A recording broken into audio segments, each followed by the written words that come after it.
Hi, I'm Josanne Wright Cantor, the author of the Happy Little Garbage Truck picture book and educational program. And as I said yesterday, we're looking at how can we, going back into online school classes and at home schooling, how can we organize our time so that we are able to model be the positive role model for our children and not be overtaken by all of the things that we have to do, which can affect our stress level. And we want to keep stress down. As we talk about, this is not a time to allow stress to overtake us. So, in our activities that we're doing this week are stress busters because once we have control of our time, it's amazing how much that frees up our mind and allows us to see that we can do it. And that's when our redirection cards come in. I think I can, and I know I can. I can make this work. So, yesterday we took a piece of paper, which is it was over 20 years ago that a mentor teacher showed me this method of setting up my class schedule. And this was before we had activities in the classroom that included a breakdown for teachers. So this was really old school.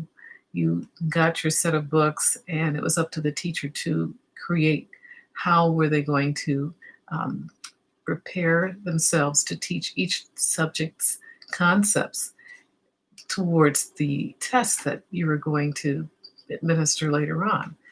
And when I was taking my national board training, they call this backward planning. And so you start with the goal, the end in mind, and then you plan backwards as to what will it take to get me there. So this mentor teacher, had this all figured out. And it also includes sausaging. So, okay, you take a piece of construction paper, you fold it into three sections.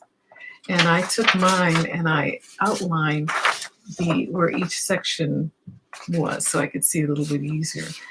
And then each section was given a heading based on the six things and she wanted me to narrow my scope down to six tasks that I could do during the day because we had a 6 hour day.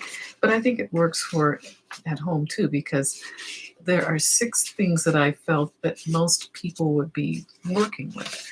One is the homeschool schedule. Definitely meditation. You have to have some time. Just I think first thing in the morning works for me. That's when I do my journaling, and I had on there my prayer, my Bible reading, and my positive affirmations. And then there's meal preparation, and I'll go back over these bit by bit. And then relaxation, totally important. You can't neglect that. Exercise and home office, and that might be if you're working at home, but also if you're not doing a job at home, it might be the time that you do your checkbook or do your finances and your budget, and getting every all of those papers in the proper place, your medical information, whatever. So what I did was in these six quadrants, I narrowed it down. So this is the beauty of it too, that you can only see one at a time and you're not overwhelmed with how I gotta do all of these things. So with the homeschooling section, I was reading Julie Morgenstern's book, and I have it right here. Time Management from the Inside Out. This was an incredible buy. I found it at a book sale. It's like a rummage sale. And I said, oh my goodness, somebody's getting rid of that. And so I had planned on buying it and, thrifty me.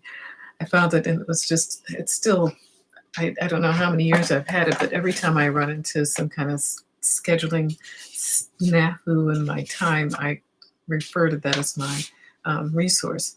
So she said, just focus on three things when you're setting priorities, which is our talk today. Focus on the three major things that you really need to do in that time period. And I think first thing in the morning, we talk about eating the biggest frog first, and it's the most, not necessarily unpleasant, but it's the hardest task for some children. And In the morning, our children's minds are working at their best level. And I found as a classroom teacher, I always planned all of the toughest subjects first thing, and we would have reading before recess, and right after rec- recess we would go into math. And so I had their undivided attention.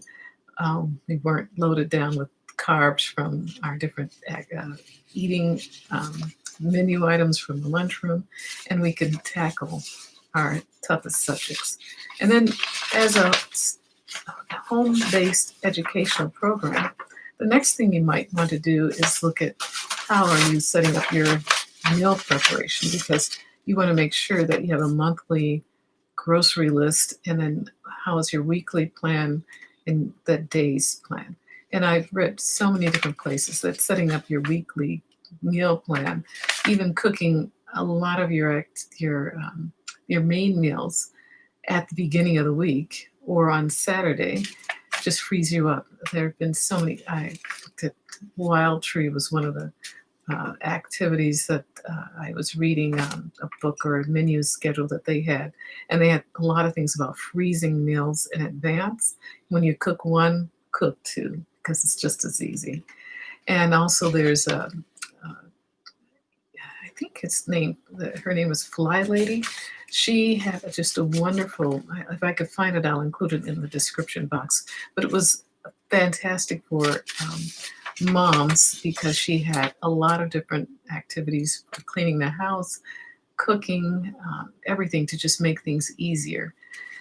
Um, I have my home office section, things that I have to do, and I'll prioritize it by finding for this day the three most important things on my list to tackle. And then always I include exercise because it makes me feel better. So I don't want to neglect that. And then relaxation could be watching TV, reading a book. So the most important thing about this is that you always hear this, 24 hours in a day. 8 hours you should be sleeping because that's one of the more important activities to recharge your battery, clean your brain needs to be scrubbed of all of the fragments that are still floating around in it, and sleep 8 hours, 7 to 8 hours is perfect.